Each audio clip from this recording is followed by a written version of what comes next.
Ma femme m'a mis dans la friendzone après 20 ans de mariage, en me disant que nous étions désormais juste des colocataires.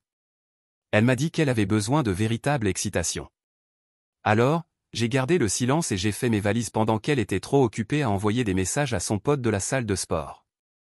Mais quelques jours plus tard, elle me suppliait de revenir. Je ne suis pas du genre à partager ce genre de choses, donc je ne sais pas vraiment par où commencer, mais allons-y. Je pense que tous les hommes mariés depuis longtemps ont un moment où ils s'arrêtent et se demandent « Attends, à quel moment avons-nous cessé d'être un couple pour devenir des partenaires d'affaires avec la garde partagée d'un aspirateur ?» C'était moi, Otubèche, homme, marié à ma femme, 35 ans, femme, depuis 15 ans. Ensemble depuis que nous avions 14 ans. Cela fait donc 20 années solides d'histoire commune.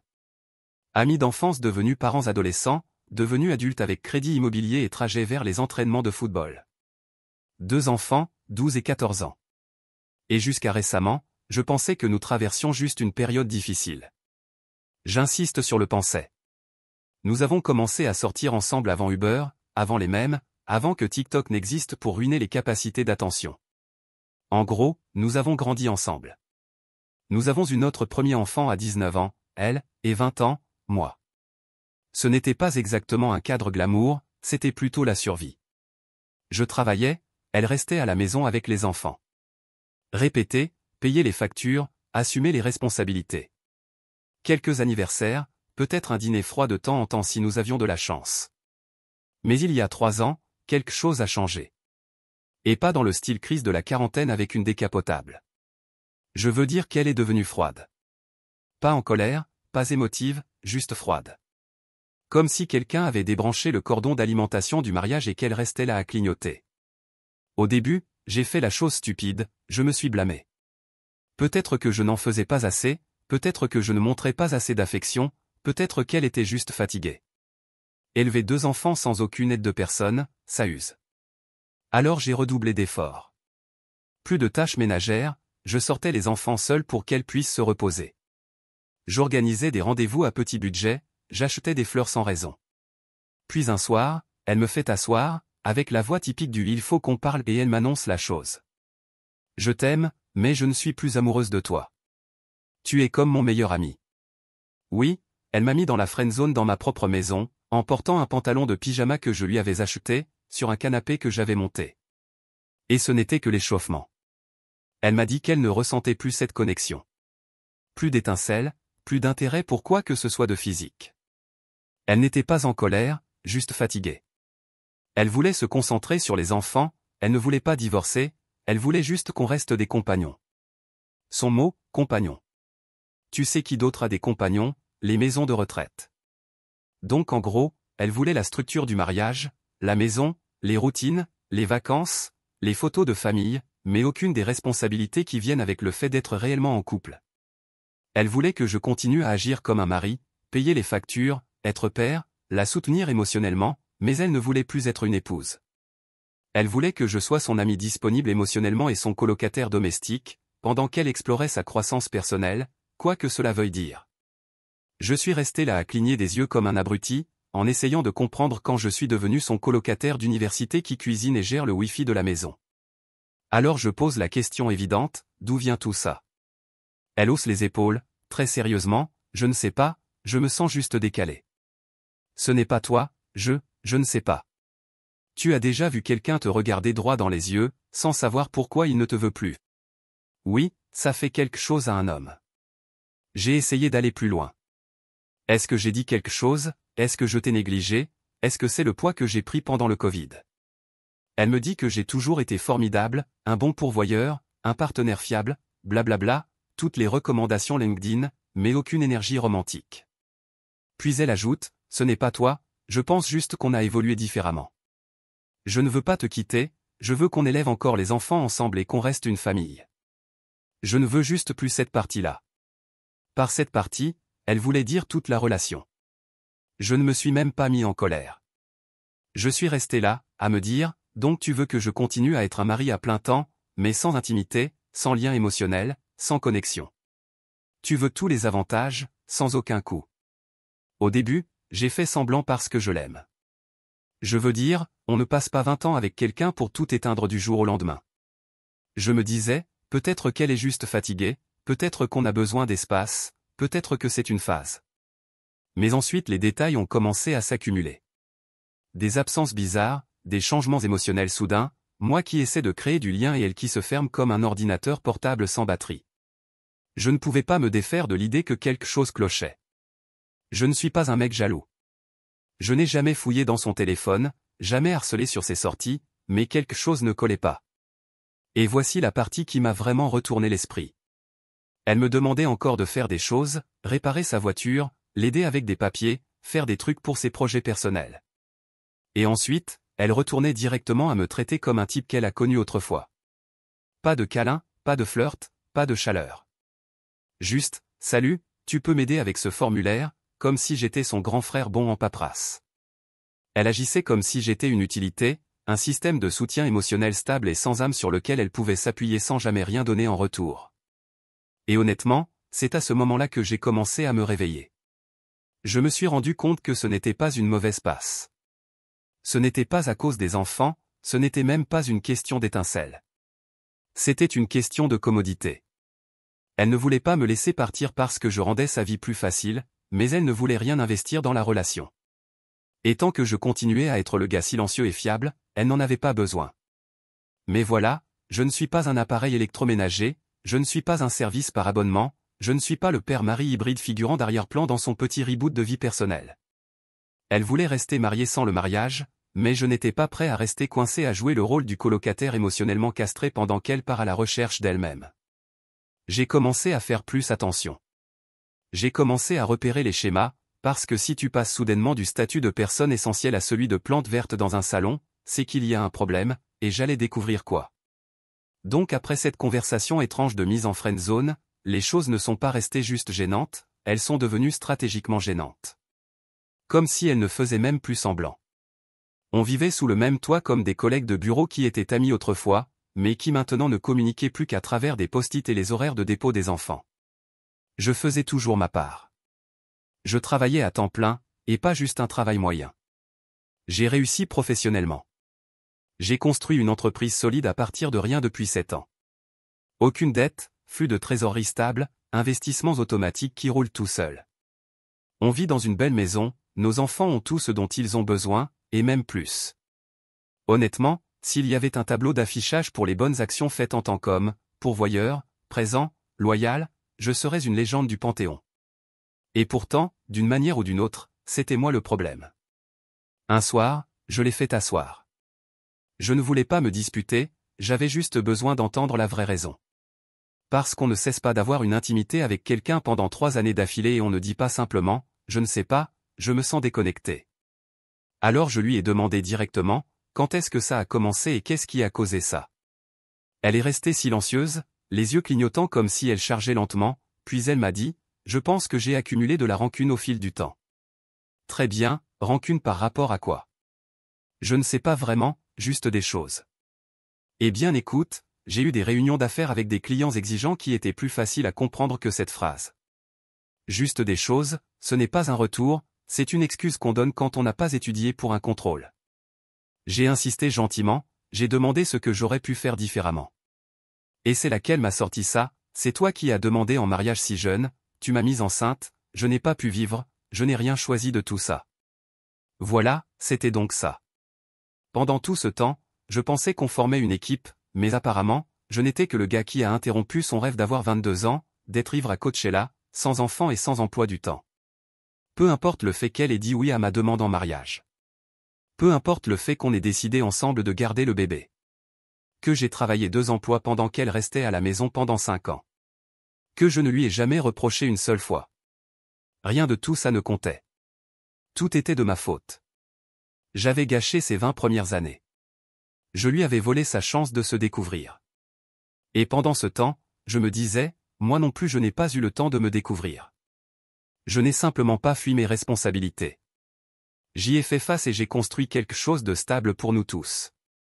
Tu crois que ça n'a pas demandé des sacrifices. Mais je n'ai rien dit de tout ça. J'ai simplement hoché la tête et je l'ai laissé parler.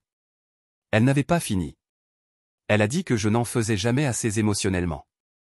Que je me concentrais toujours sur la stabilité plutôt que sur la connexion. que je privilégiais la responsabilité à l'aventure. Comme si payer les factures, gérer un foyer et s'assurer que nos enfants n'aient jamais à s'inquiéter n'était pas précisément ce qu'un homme est censé faire. C'est devenu très clair, très rapidement. Elle ne me détestait pas, elle en voulait à la vie que nous avions construite. Et puisque j'étais la constante dans cette vie, le pilier, j'étais la cible la plus facile à accuser. C'est là que j'ai commencé à voir le retournement. Elle ne voulait pas divorcer. Pas de paperasse, pas de maison séparée. Elle voulait que je reste dans les parages, juste pas de la manière dont on voudrait un mari.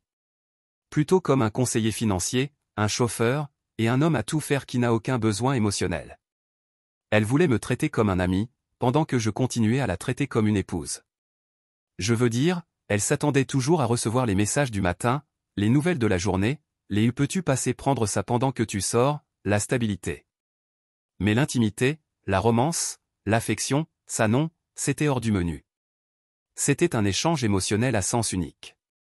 Elle se retirait, mais moi j'étais censé continuer à m'investir. Ce n'était pas une phase. C'était un plan. Elle me faisait sortir lentement du rôle de mari, tout en conservant tous les bénéfices d'un mari. Surtout les bénéfices financiers. Et voici la partie qui m'a fait rire amèrement, seul dans le garage, ce soir-là. Quand je lui ai demandé calmement si elle serait d'accord que je fasse pareil. Que je me retire, émotionnellement et physiquement, tout en vivant encore ensemble. Elle a eu l'air réellement offensée. Tu ne peux pas juste te détacher comme ça. Donc, si je comprends bien, elle a le droit de se déconnecter, d'appeler ça du développement personnel, du soin de soi, ou n'importe quelle nouvelle étiquette à la mode. Mais si moi je me retire ne serait-ce qu'un peu, je suis froid, distant, passif-agressif. C'est à ce moment-là que j'ai commencé à remarquer le double standard. L'attitude d'exigence.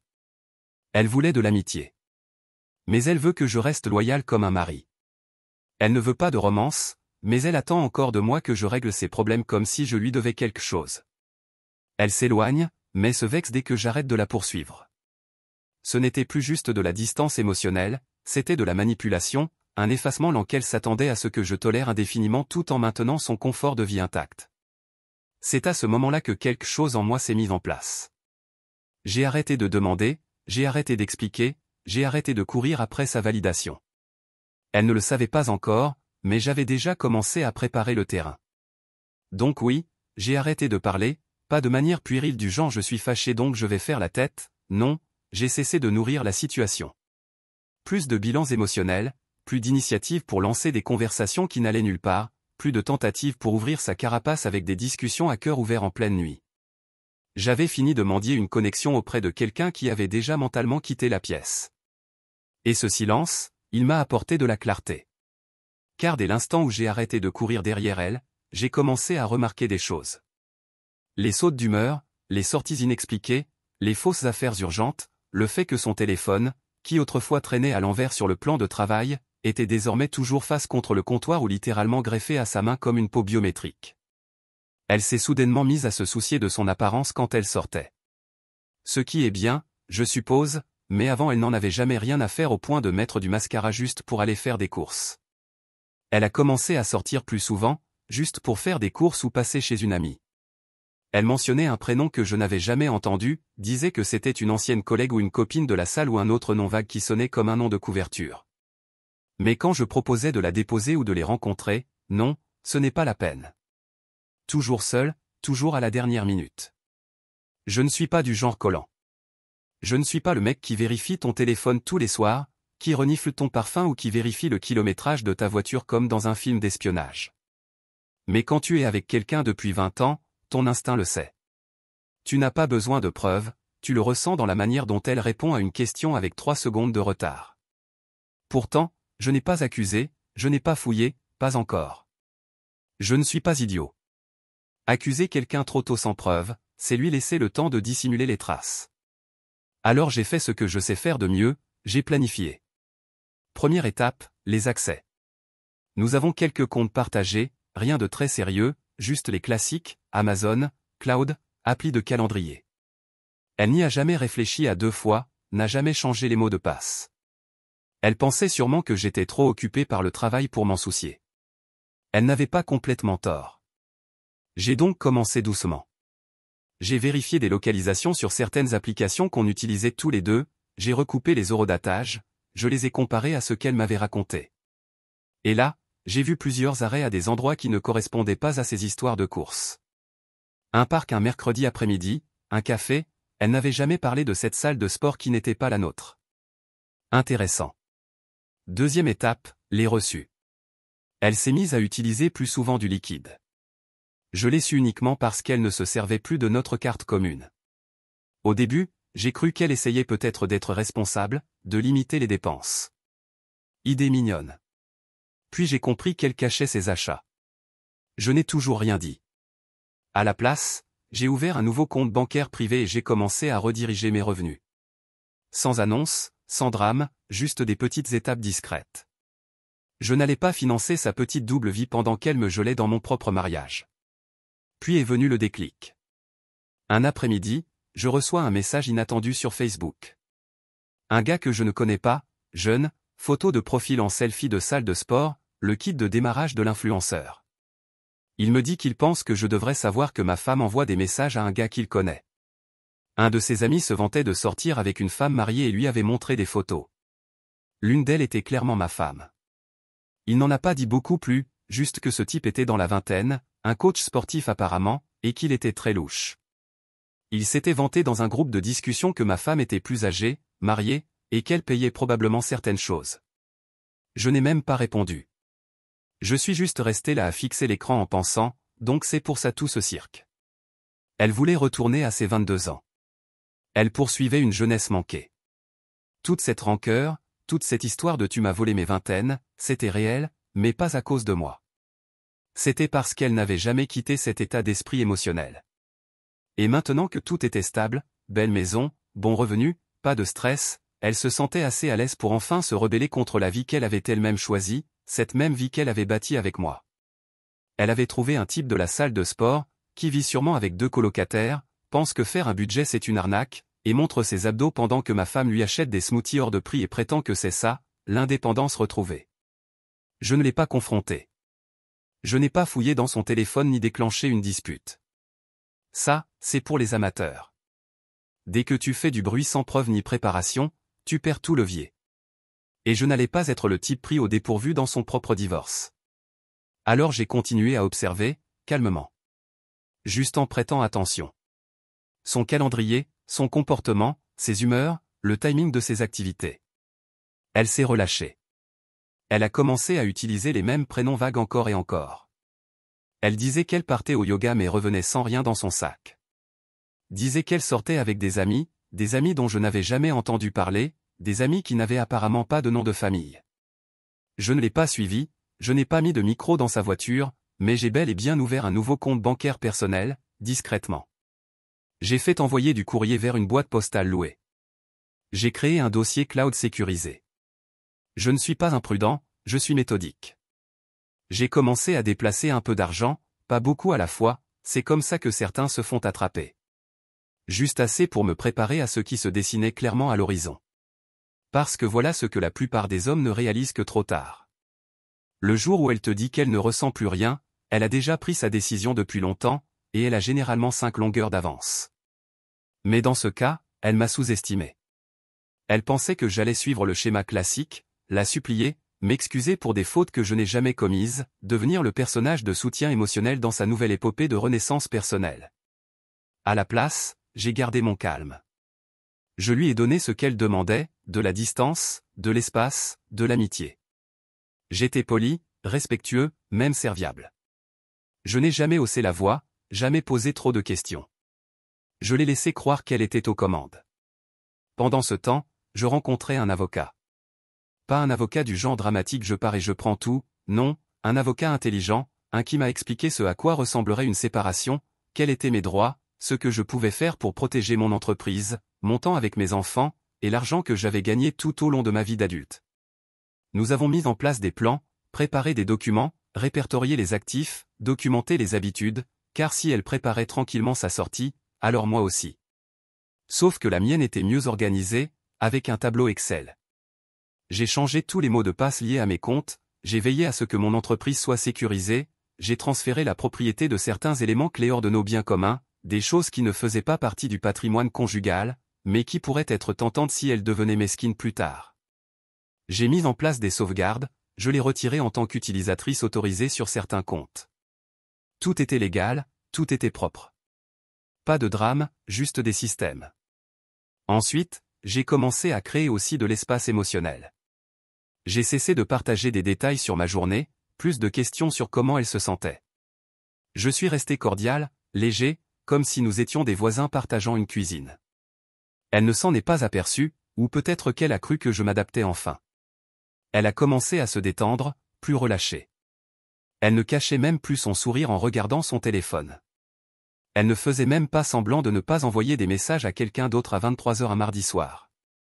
Et tu sais quoi, ça m'allait. Parce que chaque geste qu'elle faisait à partir de ce moment-là ajoutait une pièce de plus à mon petit dossier silencieux de raison. Désormais, c'était moi qui fixerais les termes de la fin. Je ne faisais qu'observer jusqu'où elle irait avant que je ne fasse mon mouvement. Et le moment venu, elle n'allait pas être prête. Il y a quelque chose d'ironiquement savoureux à regarder une personne se désagréger tout en croyant qu'elle est en train de gagner. Depuis plusieurs semaines, je la laissais faire sa vie. Je restais calme, je remettais de l'ordre dans mes affaires, je m'occupais des enfants, je gérais mon travail. Elle déambulait dans la maison comme une colocataire libre d'esprit qui partage simplement 2 enfants et un crédit immobilier avec moi. Je n'étais plus son mari. J'étais juste le type qui sort les poubelles et paie tout ce dont elle ne voulait pas s'occuper. Et tout ce temps, je construisais mon plan de sortie. La première étape était facile, protéger les revenus. Elle ne s'était jamais vraiment intéressée à ma vie professionnelle. Pour elle, je faisais quelque chose avec des clients et des contrats, et de l'argent apparaissait sur le compte. Elle ne savait pas que j'avais créé 2 sociétés distinctes. Elle ne savait rien des investissements annexes. Elle ne savait pas que j'avais commencé à faire virer les paiements de mes clients vers une nouvelle entité enregistrée à mon nom, avec une adresse postale située à 30 minutes de notre code postal. Légalement, tout ce que j'avais construit était structuré correctement. Moralement, elle n'avait aucun droit dessus. Elle n'avait simplement jamais posé de questions. Deuxième étape, tout documenter. J'ai commencé à traiter ma vie comme un dossier judiciaire. Photos de reçus, capture d'écran d'événements sur le calendrier, mensonges sur les relevés bancaires, les emplois du temps des enfants, ses absences. Je n'avais pas besoin de la démasquer. Je n'allais pas courir dans un groupe d'amis pour me plaindre comme un adolescent, mais je comptais bien m'assurer que si ça devenait légal, et j'en étais presque certain, je n'allais pas arriver là-bas sans preuve. Troisième étape, tester son niveau de confort. J'ai cessé d'accomplir les tâches conjugales. Je n'étais pas méchant, je n'ai rien annoncé, j'ai juste arrêté. Plus de réparations, plus de courses pour elle, plus de rappels de ses rendez-vous. Elle a oublié l'inspection de sa voiture 2 fois. La 3e fois, elle est venue vers moi, frustrée, en me disant pourquoi tu ne me l'as pas rappelé. Je l'ai regardée et j'ai dit je ne savais pas que j'étais encore chargé des rappels. Et l'expression sur son visage était entre la confusion et l'offense, comme un client surpris que le serveur ne lui offre pas un dessert gratuit. Elle n'a pas aimé ça. Elle n'a rien dit directement, mais je pouvais l'entendre marmonner entre ses dents, déclencher des disputes sur des sujets sans rapport. Un jour, elle m'a dit que j'étais froid. J'ai répondu je pensais qu'on était juste des compagnons. Voilà comment je traite mes compagnons. Elle n'a pas ri. Moi si. 4e étape, planter la graine. J'ai mentionné le divorce une fois, en passant.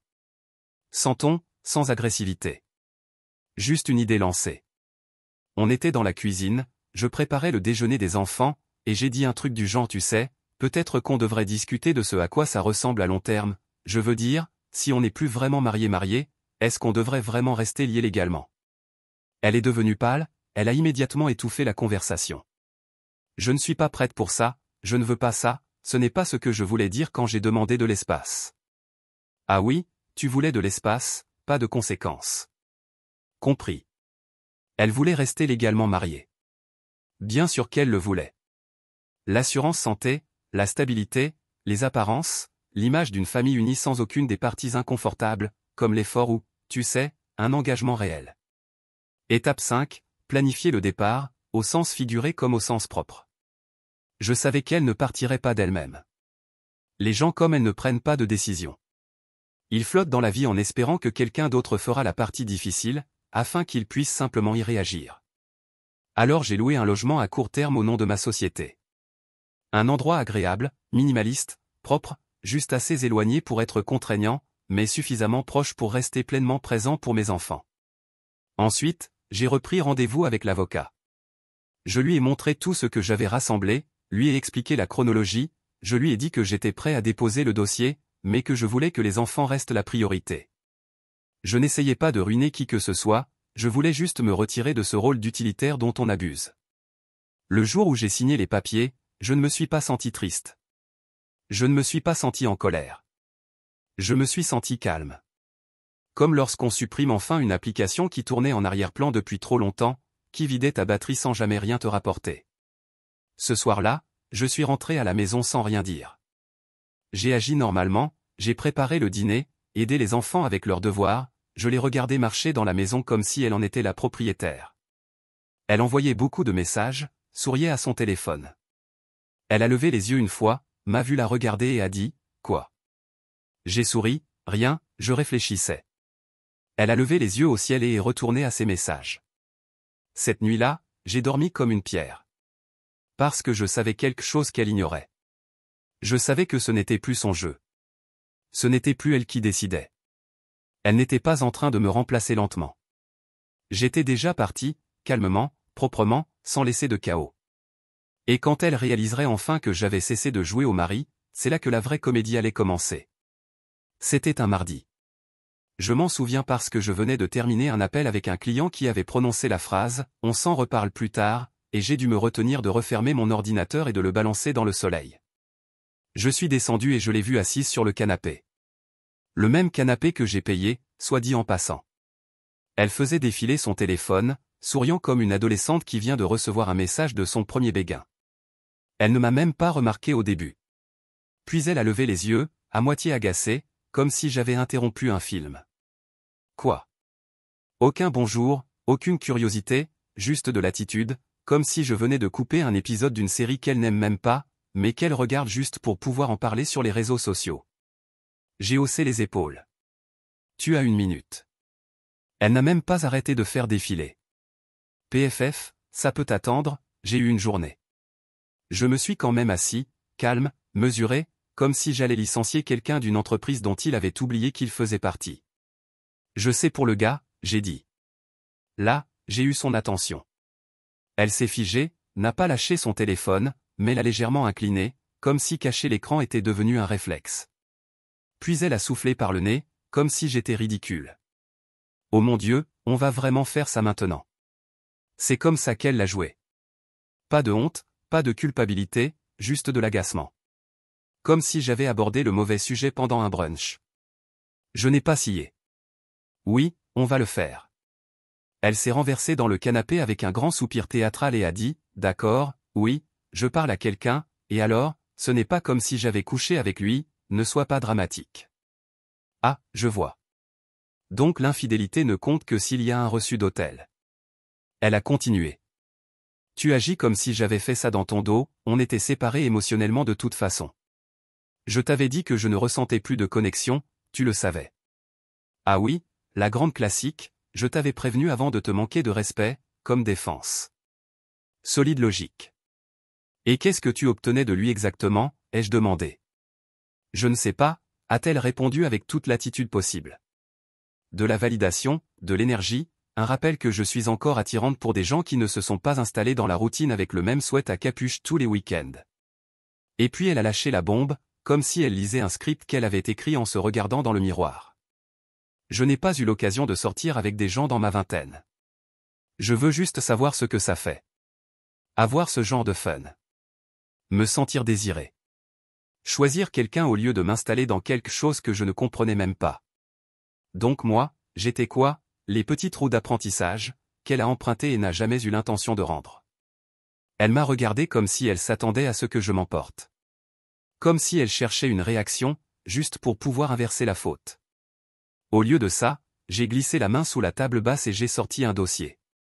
Elle a plissé les yeux. C'est quoi ça? Les papiers du divorce, j'ai dit.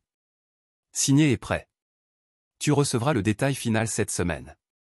Elle a cligné des yeux, puis a esquissé un sourire en coin. Tu fais sérieusement tout ça à cause d'une conversation? Non, j'ai répondu. parce que j'ai enfin arrêté de me torturer l'esprit à chercher une raison de rester avec quelqu'un qui me traite comme un figurant. Tu vas le regretter, a-t-elle dit. Tu fais juste ta petite crise de la quarantaine. C'est ton trip d'ego, tu reviendras, tu verras. Je me suis levé. Peut-être, j'ai dit. Mais si je reviens, ce ne sera pas pour toi. Elle n'a même pas essayé de m'arrêter. Elle est juste restée là, les bras croisés, la mâchoire serrée, avec ce regard qui dit qu'elle attend que tu réalises à quel point ta vie sera pire sans elle. Sauf que j'avais déjà compris à quel point la vie serait meilleure. Et je suis parti. Sans me retourner. Sans rien ressentir. Je ne me suis pas senti triomphant. Je ne me suis pas senti cruel. Je me suis juste senti libéré. Elle pensait que je n'étais qu'un bouche-trou. Elle croyait que j'étais coincé. Elle pensait avoir du temps. Elle s'est trompée. Elle ne voulait pas de moi.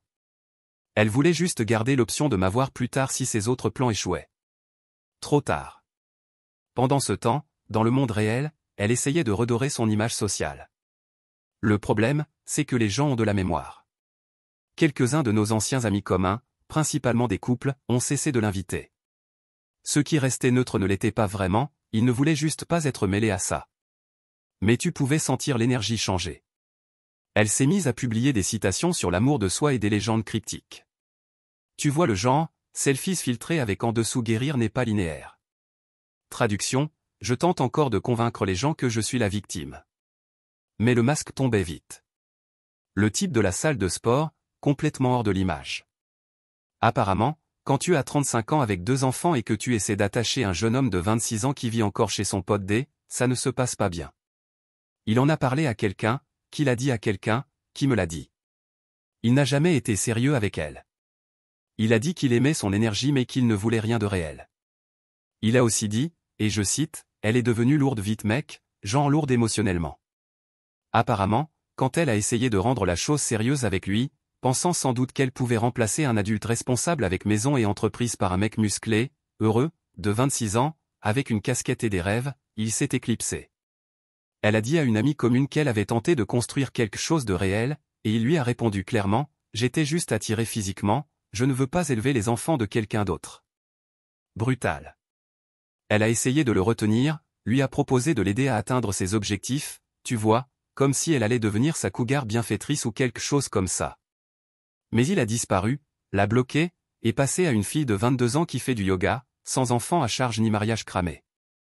Donc en résumé, elle a détruit 20 années de mariage pour se faire ghoster émotionnellement par un gars qui possède 2 débardeurs et aucun meuble. Et les retombées ont été pires que ce qu'elle avait prévu. Il s'avère que, quand tu perds la personne qui tenait ta vie ensemble, ton socle social, ton foyer, ta logistique, ton tampon financier, tu le ressens très vite. Elle a commencé à me recontacter.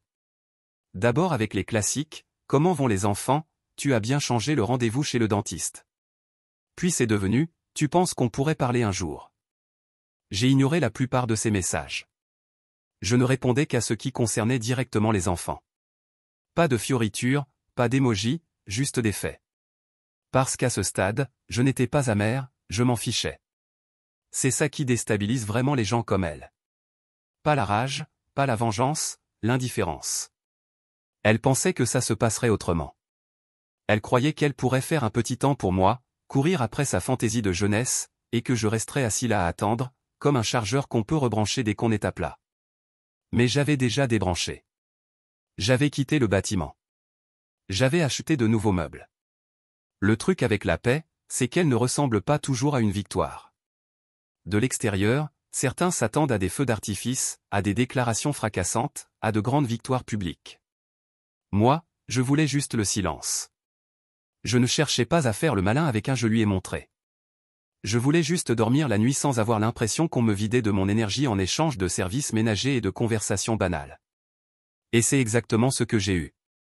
Le divorce a avancé plus vite que ce à quoi on s'attendait, surtout parce que je ne me suis pas disputé.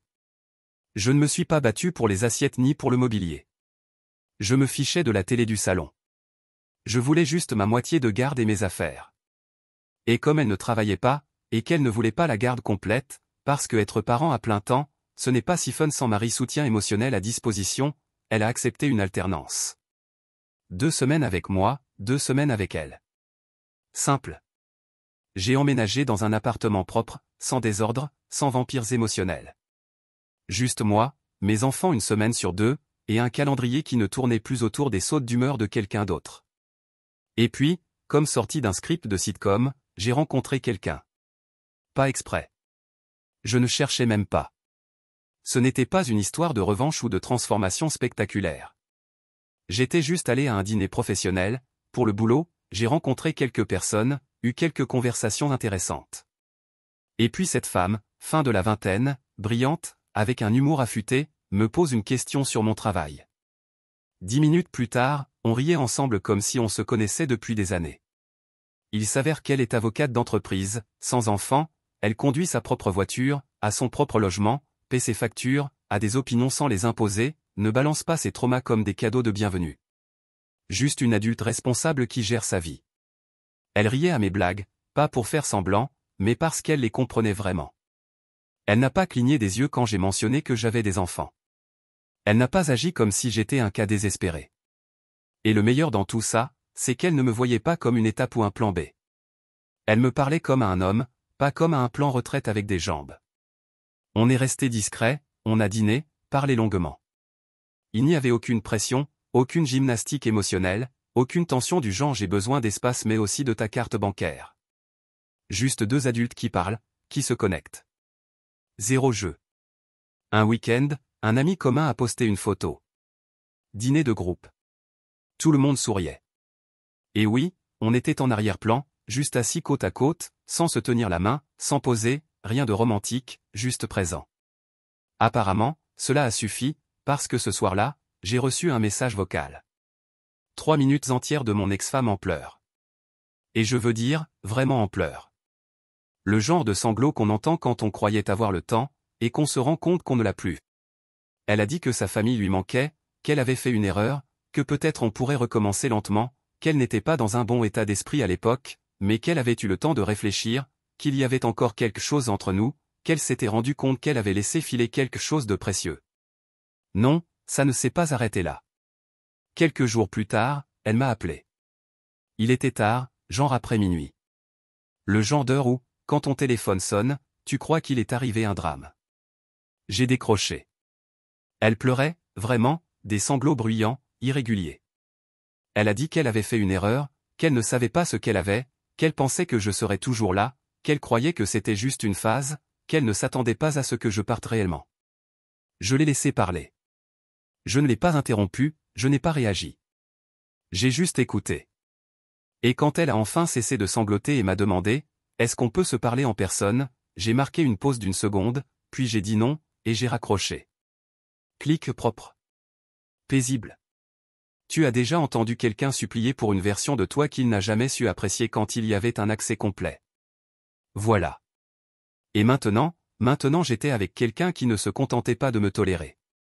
Elle me choisissait. Chaque jour.